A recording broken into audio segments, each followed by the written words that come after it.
গত বছর হামের টিকার সংকটের বিষয়ে তখনকার অন্তর্বর্তী সরকারকে অন্তত 10 বার সতর্ক করা হয়েছিল বলে জানিয়েছে জাতিসংঘের শিশু বিষয়ক সংস্থা ইউনিসেফ।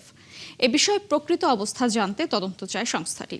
দুপুরে ঢাকার ইউনিসেফ বাংলাদেশ কার্যালয়ে সংবাদ সম্মেলনে এসব তথ্য তুলে ধরা হয়। রোগ নিয়ন্ত্রণে নিয়মিত টিকাদানের তাগিদ দিয়েছেন ইউনিসেফ বাংলাদেশের প্রতিনিধি রানা ফ্লাওয়ার। রিপোর্ট মেহেদি হাসানের।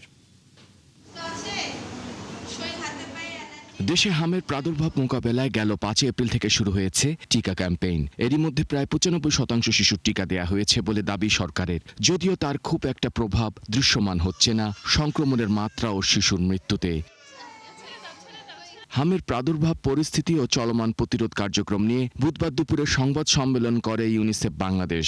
এতে সংস্থার বাংলাদেশের প্রতিনিধি রানা ফ্লাওয়ার জানান, গত বছর আগস্ট থেকে নভেম্বর পর্যন্ত দেশে 1,78,00,000 হামের টিকা আসে, যা ছিল মোট চাহিদার মাত্র 1/3। দেশে বছরে প্রায় 7 কোটি হামের টিকার প্রয়োজন হলেও দীর্ঘ সময় পর্যাপ্ত রুটিন টিকা পাওয়া যায়নি।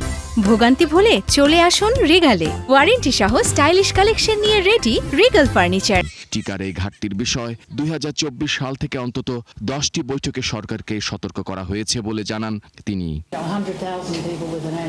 2024 সাল থেকে অন্তত 10টি বৈঠকে সরকারকে সতর্ক করেছে ইউনিসেফ। পাশাপাশি এই টিকার ঘাটতি পূরণে 5 থেকে 6 বার আনুষ্ঠানিক চিঠিও দেওয়া হয়েছিল। শুধু স্বাস্থ্য মন্ত্রণালয় নয়, পররাষ্ট্র মন্ত্রণালয়কেও এই বিষয়ে ইউনিসেফের পক্ষ থেকে অবহিত করা হয়েছিল। ইউনিসেফ জানায়, দীর্ঘদিন রুটিন টিকাদান কার্যক্রম ব্যাহত হওয়ায় অনেক শিশু টিকার বাহিরে থেকে যায়। এর ফলে দেশে হামের সংক্রমণ ছড়িয়ে পড়ার ঝুঁকি বেড়ে যায় এবং শেষ পর্যন্ত বড় ধরনের প্রাদুর্ভাব পরিস্থিতি তৈরি হয়।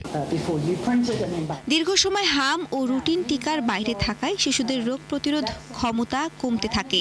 অন্যদিকে সরকারের উদাসীনতায় পরিস্থিতি নিয়ন্ত্রণের বাইরে চলে যায়, ফলে এই রোগে শনাক্ত ও মৃত্যু বাড়তেই থাকে।